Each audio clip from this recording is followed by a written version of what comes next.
ઓમ નમઃ સિદ્ધેભ્યઃ ઓમ નમઃ સિદ્ધેભ્યઃ ઓમ નમઃ સિદ્ધેભ્યઃ. શ્રવણ સંસ્કૃતિની જ્યારે જ્યારે પણ ચર્ચા ચાલે છે ત્યારે શુદ્ધોપયોગી સાધક દશા એમાં નમો લોએ સૌ સાહુણમ, નમો ઉવજ્જાયાણમ અને નમો આયરિયાણમ આચાર્ય ઉપાધ્યાય અને સર્વસાધુ આ ત્રણેય પદોની ચર્ચા, ત્રણેય પદમાં આત્મસાધના કરનાર આત્મસાધક, હરતા ફરતા સિદ્ધ ભગવંતો, પર્યાયે ભાવિ સિદ્ધો એવા નિર્ગ્રંથ મુનિ ભગવંતોની આનંદમયી યાત્રા ખેડવામાં આવે છે. એમના વ્યક્તિત્વની ચર્ચા કરવામાં આવે છે. જ્યારે જ્યારે પણ એમના મૂળ ગુણોની વાત આવે તો 5 મહાવ્રત, 5 સમિતિ, પંચેન્દ્રિય વિજય, 3 ગુપ્તિ, 6 આવશ્યક, 7 શેષ ગુણ વગેરે વગેરે ગુણોની, મૂળ ગુણોની ચર્ચા આવે જ છે. હાલમાં ગુપ્તિ અંગે સરસ મજાનું પ્રકરણ ખૂબ જ ગહેન ગંભીર ચાલે છે. જિનાગમના આલોકમાં, આર્ષ ગ્રંથોમાં, સર્વ પ્રાચીન શાસ્ત્રોમાં આચાર્ય મુનિ ભગવંતોએ જ્યાં ત્યાં પ્રકરણને અનુરૂપ ગુપ્તિ અંગે ઘણી બધી ઊંડી ગંભીર ચર્ચાઓ રજૂ કરી છે. તે આગમ પ્રમાણોને આધારે ગુપ્તિ અંગે આપણે થોડીક વિશિષ્ટ માહિતી મેળવીએ. ગુપ્તિનો સામાન્ય લક્ષણ છે જે નિશ્ચય લક્ષણ, જો કે મૂળમાં બે ભેદ કરવામાં આવે, નિશ્ચય ગુપ્તિ અને વ્યવહાર ગુપ્તિ. તો મન વચન કાયાની જે પરલક્ષી બાહ્યમાં વૃત્તિ પ્રવૃત્તિ જીવને અનાદિકાળથી છે તે તો બધી વિકૃતિ કહેવાય, અગુપ્તિ કહેવાય. પણ સાધનાના માર્ગમાં, સાધનાના કાળે જ્યારે ગુપ્તિરૂપ મૂળ ગુણોની ચર્ચા આવે તો એનો એક વ્યવહાર લક્ષણ અને નિશ્ચય લક્ષણ, એવી રીતે બે લક્ષણોની ચર્ચા આવે. વ્યવહાર ગુપ્તિઓમાં તો ચરણાનયોગના ગ્રંથોમાં સંસાર, શરીર, ભોગો આદિથી વૃત્તિને હટાવીને આત્મ સાધનામાં જ મનને પરોવવાનું, વચન વ્યવહારથી મુક્ત થવાનું અને કાયાએ પણ કોઈ અન્ય પ્રવૃત્તિ નહીં કરવાનું, એવી રીતે દેહ સાપેક્ષ, બાહ્ય પ્રવૃત્તિ સાપેક્ષ ગુપ્તિઓની ચર્ચા આવે છે. ક્રમે આપણે વ્યવહાર ગુપ્તિઓની પણ વાત લેશું. સૌપ્રથમ આપણે નિશ્ચયે પરમાર્થે ગુપ્તિનું લક્ષણ શું છે, કોને કહેવાય ગુપ્તિ? એક શબ્દ આવે છે ગુપ્ત, અને ગુપ્ત શબ્દથી જ બનેલ છે ગુપ્તિ. સંરક્ષણ, કવચ, ગુફા, ઊંડો ખાડો, સ્વરૂપમાં લીન થવું, લવલીન થવું, ગળાડૂબ થવું, મસ્ત રહેવું, અસ્થિમાં મસ્ત રહેવું, આ બધા શબ્દો સ્વરૂપ ગુપ્ત દશાને બતાવનારા છે. એ લવલીનતાની, સ્વરૂપ લીનતાની દશાને જ બતાવવા માટે ગુપ્તિ પદનો પ્રયોગ જિનાગમમાં આવે છે. આગમની દૃષ્ટિએ આપણે જોઈએ, સૌપ્રથમ ગુપ્તિનો જે સામાન્ય લક્ષણ છે, સર્વાર્થ સિદ્ધિ શાસ્ત્રજીમાં જે લખેલ છે એ વાત આપણે જોઈએ. યતઃ સંસાર કારણાત आत्मनो गोपनम सा गुप्ति, जिसके बल से संसार के कारणों से, संसाરના કારણોમાં મિથ્યા દર્શન, મિથ્યા જ્ઞાન, મિથ્યા ચારિત્ર, ક્રોધ, માન, માયા, લોભ, કષાય અથવા સમ્યક્તના 8 અંગોથી વિપરીત, જેમ કે પહેલો અંગ છે નિશંકિત અંગ, તો એનાથી વિપરીત જે દોષ છે તે શંકા. નિકાંક્ષિત અંગ છે તો એનાથી વિપરીત કાંક્ષા. તો શંકા, કાંક્ષા, વિચિકિત્સા, અણગમો કે મૂળતા વગેરે વગેરે બધા દોષોને પણ આપણે સંસારના કારણમાં લઈ શકીએ. અંતરંગ બહિરંગ પરિગ્રહ રૂપ જે પરિણામ અને સંયોગો, અંતરંગ 14 પ્રકારના મિથ્યાત્વ, ક્રોધ, માન, માયા, લોભ, હાસ્ય, રતિ, અરતિ, શોક, ભય, જુગુપ્સા, સ્ત્રી ભેદ, પુરુષ ભેદ, નપુંસક ભેદ, કશાયનો કશાયના ભાવો, અંતરંગ પરિગ્રહ, અને બાહ્યમાં ધન, ધાન્ય, દાસી, દાસ વગેરે ચેતન અચેતન કે મિશ્ર સંયોગો, પરિગ્રહ, જેમાં જીવ મિથ્યા શલ્ય રૂપે કે માયા શલ્ય રૂપે, મારાપણા રૂપે, કર્તાપણા રૂપે, એકત્વ મમત્વપણા રૂપે વર્તે છે, તે બધા જ સંસારના કારણો. તો 4 ગતિઓ, પંચ પરાવર્તનના કારણભૂત એવા જેટલા જે કાંઈ ભાવો, બધા પ્રવૃત્તિઓ, એ બધા સંસારના કારણો. तो जिसके बल से संसार के कारणों से आत्मा का गोपन, जो गोपन शब्द है, गोपन अर्थात रक्षा, ये गोपવું એનું નામ જ ગુપ્તિ છે. તો ગોપનની ક્રિયા સંપન્ન થવી એનું નામ ગુપ્તિ. કેવી સરસ મજાની અર્થપૂર્ણ વ્યાખ્યા છે આ ગુપ્તિની. રાજવાર્તિક ભગવતી આરાધના દ્રવ્ય સંગ્રહ ટીકામાં આવેલી બીજી એક વ્યાખ્યા આપણે જોઈએ. આચાર્યશ્રીઓ ફરમાવે છે, નિશ્ચયેન સહજ શુદ્ધાત્મ ભાવના લક્ષણે ગૂઢ સ્થાને, આ શબ્દમાં બહુ મરમ છે, ગૂઢ સ્થાને એટલે ગુપ્ત સ્થાનમાં, સંસાર કારણ રાગાદી ભયાત આત્મનો ગોપનમ પ્રચ્છાદનમ ઝંપનમ પ્રવેશણમ રક્ષણમ ગુપ્તિ. જો ગુપ્તિ માટે એમાં એક અપેક્ષાએ 5 પર્યાયવાચી શબ્દો આવ્યા. ગોપનમ, પ્રચ્છાદનમ ઢાંકવું, ઝંપનમ બોલો ઝંપન, અને પ્રવેશણમ અને રક્ષણમ. ગુજરાતીમાં આપણે મોટું મકાન હોય અને મકાનનો મુખ્ય દ્વાર હોય, બારણું હોય, એનાથી પણ બહાર આંગણે પણ ભીંત હોય અને ત્યાં એક નાનકડી ઝાંપલી હોય. એને ઝાંપલી માટે જ કહેવામાં આવે છે. એ ઘરને, મકાનને ઝાંપે. એમ અહીંયા ગોપનમ, પ્રચ્છાદનમ, ઝંપનમ, પ્રવેશણમ, રક્ષણમ. કેટલું સરસ! પ્રવેશન, રક્ષણ, ઝંપન, પ્રચ્છાદન અને છિપાવવું, આ બધા ગુપ્તિ કહેવામાં આવે છે. અહીંયા ગોપનમ એટલે છુપાવવું, એના પાછળનો પણ એક મૂળ ભાવ એવું છે કે એને સંરક્ષિત રાખવું, સુરક્ષિત રાખવું.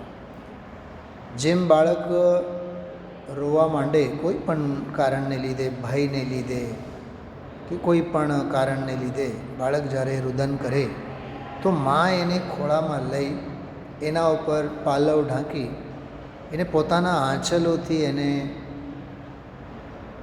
પેટ ભરાવે, ટૂંકમાં એને અમૃતપાન, દુગ્ધપાન કરાવે. ઘડીકમાં જો બાળકને સરસ મજાની નિદ્રા આવી જાય છે, કેમ કે એ બાળક એમાં સાવ છુપાયેલો સુરક્ષિત અનુભવ કરે છે. તો બાળકને બહારના ભયથી, બહારના વાતાવરણથી મા પોતાના ખોળામાં એને છુપાવી રાખે, ગોપન કરે. એવા જ અર્થમાં આમાં આત્મ સ્વભાવને, સ્વરૂપ અને સ્વભાવને પોતાની ચૈતન્ય પરિણતિમાં સંરક્ષિત, સુરક્ષિત, પરમ સુરક્ષિત રાખવું, એનું નામ ગુપ્તિ કહેવામાં આવે છે. એને જ ગોપન કહેવાય, પ્રચ્છાદન કહેવાય, ઝંપન, પ્રવેશન.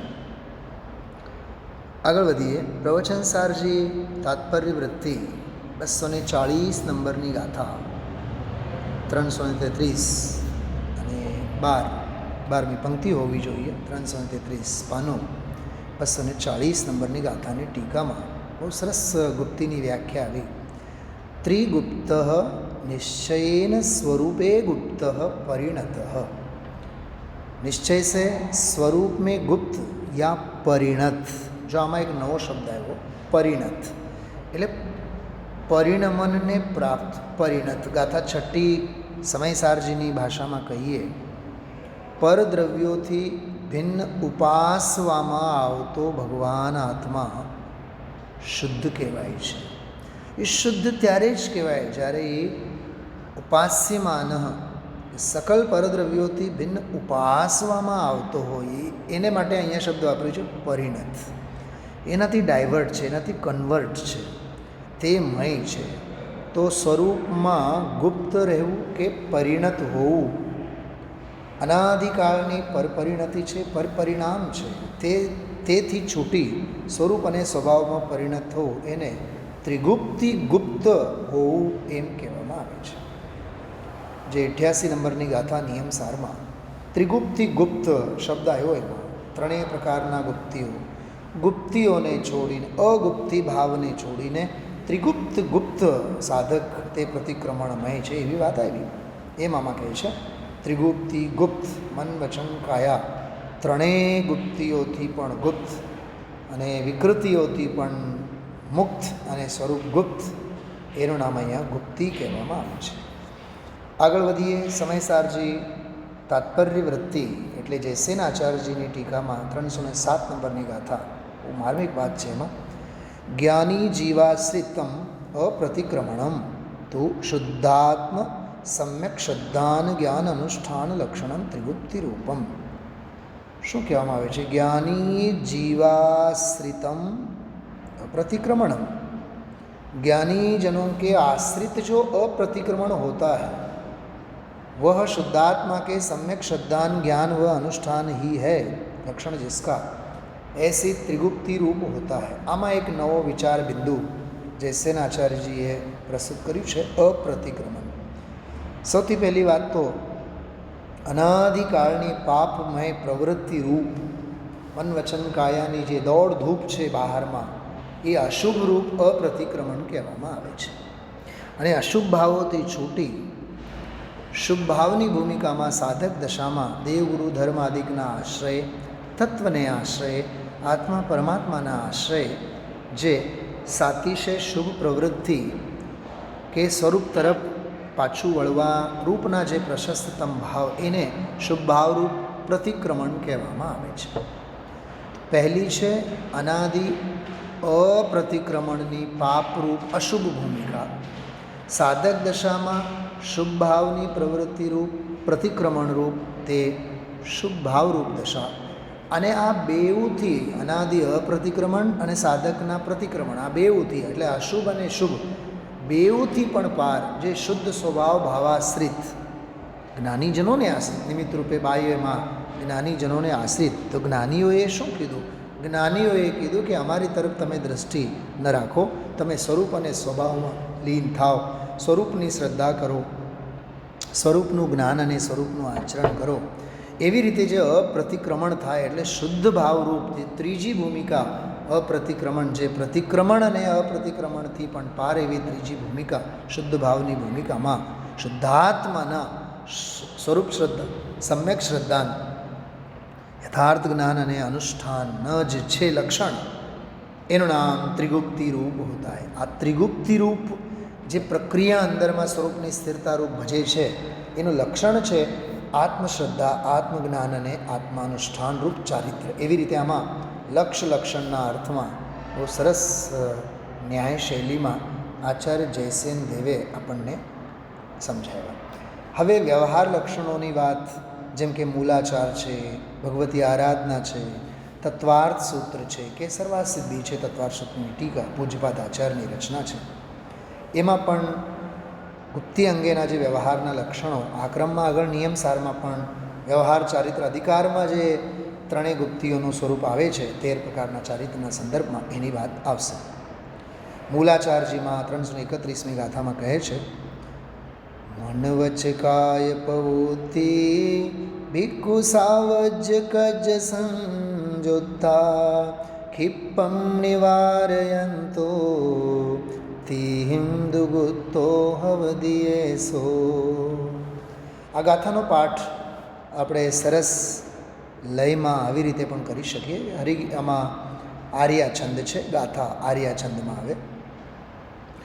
મન વચ કાય પવોતિ ભિક્ષુ સાવજ કજ સંજોતા ખિપ્પમ નિવારયંતો તિહિમ દુગુતો हवदियेसो.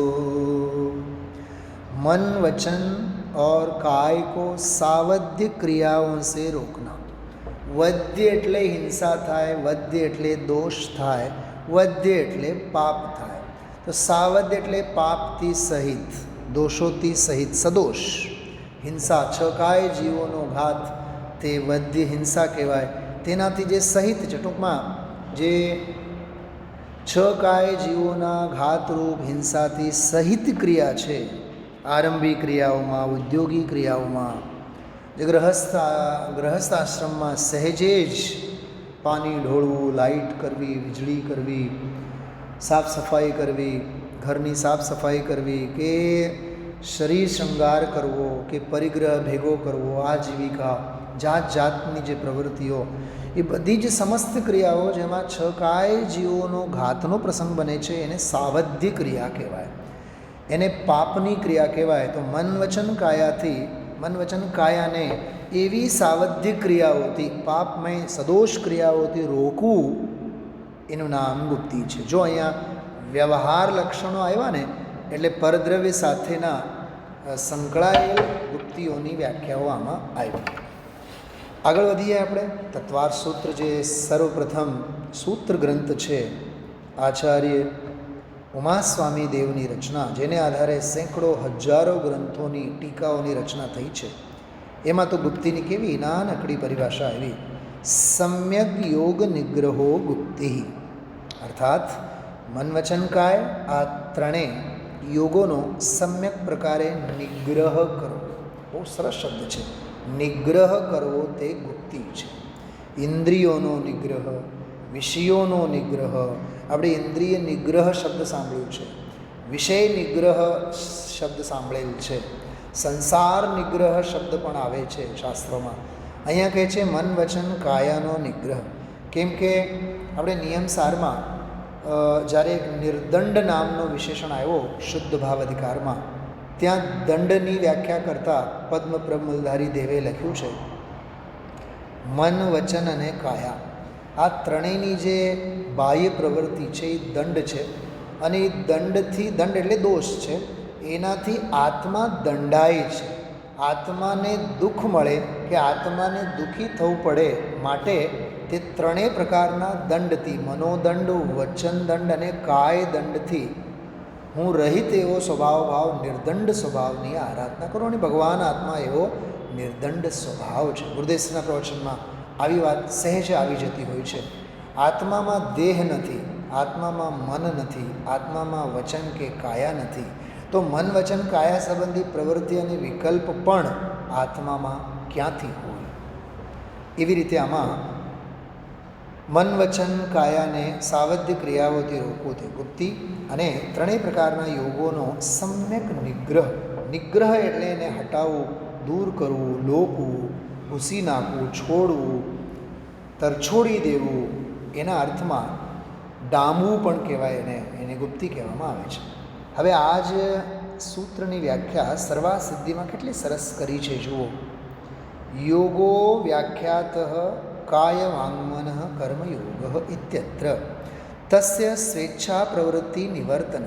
ત્યાં સ્વેચ્છા પ્રવૃત્તિ એટલે સ્વૈચ્છિક સ્વચ્છંદ પ્રવૃત્તિ, જે મનની, વચનની, કાયાની, મનમાં આડાઅવળા બધા વિકૃત વિચારો, વાચાએ પણ અવિનયના શબ્દો કે અપશબ્દોના પ્રયોગો, પાપમય દુર્વચનોનો પ્રયોગ, અથવા કાયાએ પણ કુટિલ ક્રિયાઓ, પાપની ક્રિયાઓ, એ બધી સ્વેચ્છા પ્રવૃત્તિ કહેવાય. સ્વેચ્છા પ્રવૃત્તિ નિવર્તનમ, સ્વેચ્છા પ્રવૃત્તિઓનો ત્યાગ, તેને નિગ્રહ કહેવાય. વિશેષ સુખાભિલાષાર્થમ પ્રવૃત્તિ નિષેધાર્થમ સમ્યક વિશેષણમ. વાહ! આમાં તો સમ્યક શબ્દ જે આવ્યો એ સમ્યક શબ્દનો અર્થ કરે છે વિશેષ સુખાભિલાષાર્થમ. વિશેષ સુખની અભિલાષાને લીધે જે પ્રવૃત્તિ થતી હોય, હલો હરવા જવું, ફરવા જવું, ખાવા પીવા, મોજ મસ્તી, ટૂંકમાં જેમાં પાંચ ઇન્દ્રિયોની વિશે વાસના છુપાયેલી છે, એવી પ્રવૃત્તિ, એનો નિષેધ કરવા માટે સમ્યક વિશેષણમાં આપેલ છે. તસ્માત સમ્યક વિશેષણ વિશિષ્ટાત સંક્લેશ અપ્રાદુર્ભાવ પરાત કાયાદિ યોગ નિરોધે સતી તન્નિમિત્તમ કર્મ ન આશ્રવતી इति. એનો હિન્દીમાં સરસ આપેલ છે. मन वचन काय ये तीन योग पहले कहे गए हैं, उसकी स्वच्छंद प्रवृत्ति को रोकना निग्रह है. गुरुदेव श्री हमेशा कहता हो आत्मछंदी थाओ, स्वच्छंदी न थाओ. घनी बार तो એવું કહેતા હોય, સ્વચ્છંદ ન થાઓ, સ્વચ્છંદ થાઓ. સ્વ એટલે ભગવાન આત્માના અનુસરીને એના ગીત ગાતા જાઓ, એમાં લીન થતા જાઓ. સ્વૈરાચારી નિશ્ચયાભાસી જેવી વૃત્તિને ટાળો. વિશેષ સુખ કી અભિલાષા કે લીએ, જો જીવોની ગતિ, જીવોનું ભ્રમણ પરિભ્રમણ જેટલું જે કાંઈ પંચ પરાવર્તન રૂપે થતું હોય છે એમાં નિયમથી 5 ઇન્દ્રિયોના વિષયની વાસના છુપાયેલી છે. જોવાની ઈચ્છા, સાંભળવાની ઈચ્છા, અડવાની ઈચ્છા, માણવાની ઈચ્છા, 5 ઇન્દ્રિયો. હાલોને આપણે સાંભળી આવીએ, હાલોને આપણે જોઈ આવીએ, દેશ દુનિયાને, બાગ બગીચાને જોઈ આવીએ, મહેલોને જોઈ આવીએ, રાજમહેલોને જોઈ આવીએ. ગુરુદેવશ્રી જ્યારે મૈસૂરની ઘટના કહેતા હોય કે કરોડો અબજોનું મકાન એટલે મહેલ કે જોઈ આવ્યા, પછી અંદરમાં તો એમ થયું કે એ તો સ્થૂળ સ્કંદ હતું, બીજું શું હતું? બોલો, જ્ઞાનીની દૃષ્ટિ ક્યાં હોય છે? કહેવાનો અર્થ, ડગલે ને પગલે, બહેનશ્રીના શબ્દોમાં કહીએ, જેમ જગતમાં ડગલે ને પગલે પૈસાની જરૂર પડે છે, તેમ પર્યાયે આત્માને પુરુષાર્થની જરૂર પડે છે. એવી રીતે પુરુષાર્થ પ્રેરક वृत्ति मन वचन काया ने આપણે હોવી જોઈએ. इस सम्यक विशेषण युक्त संक्लेश को नहीं उत्पन्न होने देने रूप योग निग्रह से कायादि योगों का निरोध होने पर तन निमित्तक कर्म का आश्रव भी नहीं होता. ત્યાં તો નિરાશ્રવના સંદર્ભમાં એની બધી પછી વ્યાખ્યા રાજવાર્તિક, ગોમટસાર, કર્મકાંડ, રાજવાર્તિકમાં બધે આપેલ છે. હવે આગળ વધીએ. પરિમિત કાલ વિષયો હિ સર્વયોગ નિગ્રહો ગુપ્તિ. જો આમાં થોડીક છટકબારી આપી છે, પરિમિત કાલ પર્યંત. જેમ કે મુનિરાજ નિરંતર ધ્યાનની દશામાં તો રહેવાના નથી, કેટલી તો બહારની બધી ક્રિયાઓ હોય, પણ અભ્યાસ એમને નિરંતર નિર્વિકલ્પ દશાનો કરવાનો હોય, એટલે પરિમિત એટલે મર્યાદિત કાળ પર્યંત સર્વયોગોનો નિગ્રહ કરી. આપણે પણ જો માળા ફેરવતા હોય તો કેટલી વાર માટે, 2 મિનિટ, 3 મિનિટ, 4 મિનિટ, તો કાયોત્સર્ગ પણ કરતા હોય, કાયા સંબંધી, કે મનમાં નમસ્કાર મંત્ર બોલતા હોય, તો વાચા વિરામ પામેલી હોય, અંદરમાં મનનું આલંબન તો ચાલુ હોય, પણ એક શ્રાવક દશામાં એ પ્રકારનો એક અભ્યાસ છે. ખરેખર તો શ્રાવકોના જીવનમાં મંત્ર, માળા, ધ્યાન, સામાયિક આ બધા ગુપ્તિનો જ અભ્યાસ છે, સ્વરૂપ ગુપ્ત થવાનો જ અભ્યાસ છે. પરિમિત કાલ વિષયો હિ સર્વયોગ નિગ્રહો ગુપ્તિ. પરિમિત કાલ પર્યંત સર્વયોગોનો નિગ્રહ કરવો તે ગુપ્તિ છે, મર્યાદા. પ્રવચનસાર તાત્પર્ય વૃત્તિમાં જુઓ. व्यवहारेण मनोवचन काय योगत्रयेण गुप्त त्रिगुप्त. व्यवहार से, व्यवहार थी मन वचन काय तीनों योगों से गुप्त होना, सो त्रिगुप्ति. અને આગળ દ્રવ્ય સંગ્રહની ટીકામાં બહુ સરસ વાત કરી. વ્યવહારેણ બહિરંગ સાધનાર્થમ મનોવચન કાય વ્યાપાર નિરોધો ગુપ્તિ. કેવી સરસ વાત કરી. વ્યવહારને સે બહિરંગ સાધન, અહીંયા બહિરંગ સાધન એટલે વ્યવહાર ધર્મ, ધર્માનુષ્ઠાન માટે એને અર્થે જે મન વચન કાયાની જે બાહ્ય પ્રવૃત્તિઓ છે, એ બાહ્ય પ્રવૃત્તિ એટલે અશુભ પ્રવૃત્તિથી એને રોકવું, એને ગુપ્તિ કહેવામાં આવે. ટૂંકમાં આમાં સ્ટેપ એવું છે, અશુભમાંથી શુભમાં આવવા સ્વરૂપે વ્યવહાર ગુપ્તિનું આમાં વર્ણન કરવામાં આવેલ છે. છેલ્લો એક સંદર્ભ જોઈએ આપણે. અનગાર ધર્મામૃતમાં 154 નંબરની ગાથામાં આવે છે. અનગાર ધર્મામૃત એટલે આ એક ગ્રહસ્થ વિદ્વાન હતા, પંડિત આશાધરજી, 11મી 12મી સદીમાં થયા. અને એવું કહેવાય છે કે આચાર્ય અમૃતચંદ્ર દેવ જ્યારે ગ્રહસ્થ દશામાં હતા ત્યારે એમના ગ્રહસ્થ અવસ્થાના વિદ્યાગુરુ હતા વિદ્યાર્થી જીવનમાં. જોકે શાસ્ત્રોમાં અમૃતચંદ્રાચાર્ય નામના ઘણા બધા આચાર્યો આવે છે, કેવળ એક દંતકથા જ છે, પણ એના કોઈ આગમ પ્રમાણ આપણી પાસે મળતા નથી. ગમે તે હો, પણ પંડિત આશાધરજી સાહેબે બહુ અપૂર્વ ગ્રંથોની રચના કરી છે. એમાં મુખ્ય 2 છે, સાગાર ધર્મામૃત અને અનગાર ધર્મામૃત. સાગાર ધર્મામૃત ગ્રહસ્થો માટે છે, અને અનગાર ધર્મામૃત જે છે એ શ્રમણચર્યા, શ્રવણ સંસ્કૃતિ, મુનિ ભગવંતના જીવન પરિચય અંગેનું શાસ્ત્ર છે. એમાં એક ગાથા આવેલું છે. गोप्तुं रत्नत्रयात्मानं स्वात्मानं प्रतिपक्षत पापयोगात् निगृहीयात् लोकपंक्त्यादिनिष्पृह. મિથ્યા દર્શન આદિ જો આત્મા કે પ્રતિપક્ષી, પ્રતિપક્ષી એટલે સ્પષ્ટ શબ્દોમાં કહીએ શત્રુ, પ્રતિપક્ષી એટલે વિરોધી થાય, તો આત્માના વિરોધી છે, આત્મઘાતક છે. મિથ્યા દર્શન આદિ जो आत्मा के प्रतिपक्षी उनसे रत्नत्रय स्वरूप अपनी आत्मा को सुरक्षित रखने के लिए, वाह બહુ સરસ વાત કરી. મિથ્યા દર્શન, મિથ્યા જ્ઞાન, મિથ્યા ચારિત્ર જે આત્મઘાતક આત્મવિરોધી ભાવો છે તેમનાથી પોતાના રત્નત્રય સ્વરૂપ આત્માને સુરક્ષિત રાખવા માટે ખ્યાતિ લાભ અને વિષયો મેં સ્પૃહા ન રખના. વાહ, ક્યાંથી ક્યાં વાત લઈ ગયા કે લોક ખ્યાતિ છે, લોકેશના છે, કે વિષય ભોગો આદિકનો લોભ છે, કે પાંચેય ઇન્દ્રિયોમાં વિષયોની સ્પૃહા એટલે ઈચ્છા કે અભિલાષા કાંક્ષા વર્તતી હોય છે તે ન રાખવી મનના સ્તરે, વચનના સ્તરે અને કાયાના સ્તરે. એને મનોગુપ્તિ, વચનગુપ્તિ અને કાયગુપ્તિ. એકંદરે આપણે જોયું કે વ્યવહાર ગુપ્તિમાં અશુભથી બચીને શુભ પ્રવૃત્તિરૂપ વ્યાખ્યાઓ આવે છે મન, વચન, કાયાની.